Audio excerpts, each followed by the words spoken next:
आज हम यशाया की पुस्तक में अध्याय 37 का अध्ययन करेंगे। जब हिजकिय्याह राजा ने यह सुना, तब वह अपने वस्त्र फाड़ और टाट ओढ़कर यहोवा के भवन में गया। उसने एलयाकीम को, जो राजघराने के काम पर नियुक्त था, और शेबना मंत्री को और याजकों के पुरनियों को, जो सब टाट ओढ़े हुए थे, आमोस के पुत्र यशायाह नबी के पास भेज दिया। उन्होंने उससे कहा, हिजकिय्याह यूँ कहता है, आज का दिन संकट और उलाहने और निंदा का दिन है। बच्चे जन्मने पर हुए, पर जच्चा को जनने का बल न रहा। संभव है कि तेरे परमेश्वर यहोवा ने रबशाके की बातें सुनी, जिसे उसके स्वामी अश्शूर के राजा ने जीवते परमेश्वर की निंदा करने को भेजा है। और जो बातें तेरे परमेश्वर यहोवा ने सुनी है, उसके लिए उन्हें दपटे। अतः तू इन बचे हुओं के लिए जो रह गए हैं प्रार्थना कर। जब हिजकिय्याह राजा के कर्मचारी यशायाह के पास आए, तब यशायाह ने उनसे कहा, अपने स्वामी से कहो, यहोवा यूँ कहता है कि जो वचन तूने सुने हैं, जिनके द्वारा अश्शूर के राजा के जनों ने मेरी निंदा की है, उनके कारण मत डर। सुन, मैं उसके मन में प्रेरणा उत्पन्न करूँगा, जिससे वह कुछ समाचार सुनकर अपने देश को लौट जाए, और मैं उसको उसी के देश में तलवार से मरवा डालूँगा। तब रबशाके ने लौटकर अश्शूर के राजा को लिब्ना नगर से युद्ध करते पाया, क्योंकि उसने सुना था कि वह लाकीश के पास से उठ गया है। उसने कूश के राजा तिर्हाका के विषय यह सुना कि वह उससे लड़ने को निकला है। तब उसने हिजकिय्याह के पास दूतों को यह कहकर भेजा, तुम यहूदा के राजा हिजकिय्याह से यूँ कहना, तेरा परमेश्वर जिस पर तू भरोसा करता है, यह कहकर तुझे धोखा न देने पाए कि यरूशलेम अश्शूर के राजा के वश में न पड़ेगा। देख, तूने सुना है कि अश्शूर के राजाओं ने सब देशों से कैसा व्यवहार किया कि उनका सत्यानाश ही कर दिया। फिर क्या तू बच जाएगा? गोजान और हारान और रेसेप में रहने वाली जिन जातियों को और तलस्सार में रहने वाले एदेनी लोगों को मेरे पुरखाओं ने नष्ट किया, क्या उनके देवताओं ने उन्हें बचा लिया? हमात का राजा, अर्पाद का राजा, सपरवेम नगर का राजा और हेना और इव्वा के राजा, ये सब कहाँ गए? इस पत्री को हिजकिय्याह ने दूतों के हाथ से लेकर पढ़ा। तब उसने यहोवा के भवन में जाकर उस पत्री को यहोवा के सामने फैला दिया और यहोवा से यह प्रार्थना की, हे सेनाओं के यहोवा, हे करूबों पर विराजमान इस्राएल के परमेश्वर, पृथ्वी के सब राज्यों के ऊपर केवल तू ही परमेश्वर है। आकाश और पृथ्वी को तू ही ने बनाया है। हे यहोवा, कान लगाकर सुन। हे यहोवा, आँख खोल कर देख और सन्हेरीब के सब वचनों को सुन ले, जिसने जीवते परमेश्वर की निंदा करने को लिख भेजा है। हे यहोवा, सच तो है कि अश्शूर के राजाओं ने सब जातियों के देशों को उजाड़ा है और उनके देवताओं को आग में झोंका है, क्योंकि वे ईश्वर न थे। वे केवल मनुष्यों की कारीगरी, काठ और पत्थर ही थे। इस कारण वे उनका नाश कर सके।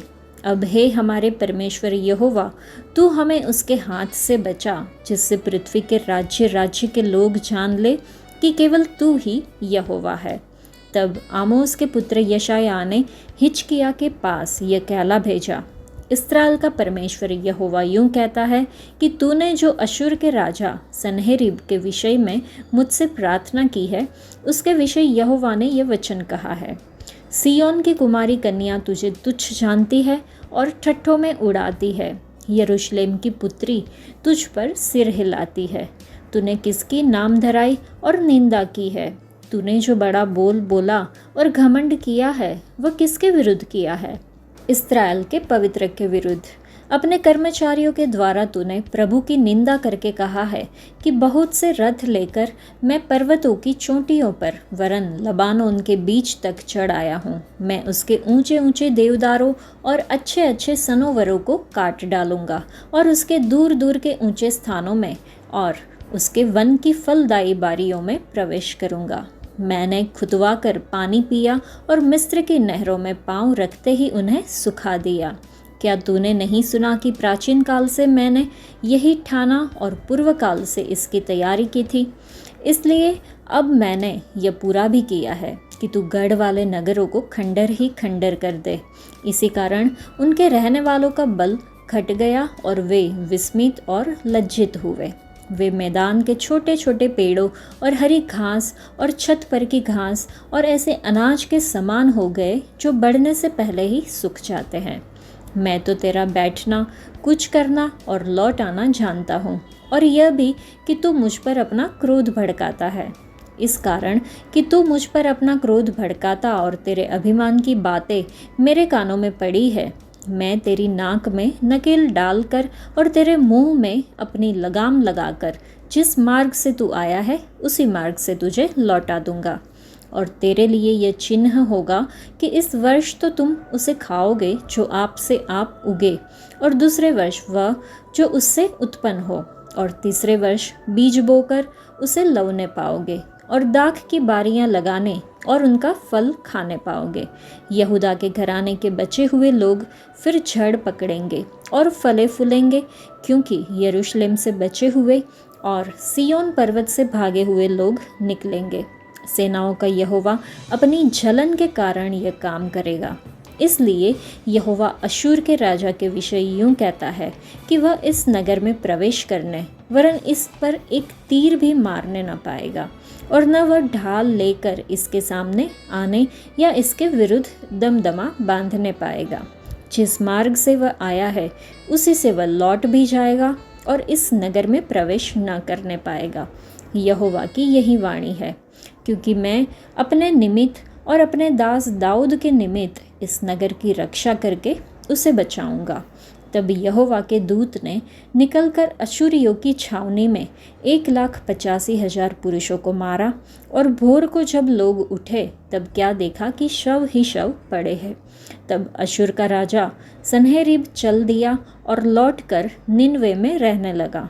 वहाँ वह अपने देवता निस्रोक के मंदिर में दंडवत कर रहा था कि इतने में उसके पुत्र अद्रम्मेलेक और शरेसेर ने उसको तलवार से मारा और अरारात देश में भाग गए। तब उसका पुत्र एसरहदोन उसके स्थान पर राज्य करने लगा। इस अध्याय में राजा हिजकिय्याह को अश्शूर के राजा सन्हेरीब से एक भयंकर खतरे का सामना करना पड़ता है। अश्शूर की सेना यरूशलेम को घेर लेती है और हिजकिय्याह भविष्यवक्ता यशायाह से सलाह मांगता है। ये अध्याय में परमेश्वर की सर्वसत्ता और बचाने की सामर्थ्य पर जोर दिया गया है। यशायाह हिजकिय्याह को आश्वस्त करता है कि परमेश्वर शहर की रक्षा करेंगे। यह अध्याय का समापन अश्शूर के सेना की चमत्कारिक हार के साथ होता है, जब यहोवा का एक दूत एक ही रात में 1,85,000 सैनिकों को मार गिराता है। ये घटना दर्शाती है कि विश्वास और प्रार्थना असंभव प्रतीत होने वाली स्थितियों में भी परमेश्वरीय हस्तक्षेप की ओर ले जा सकती है।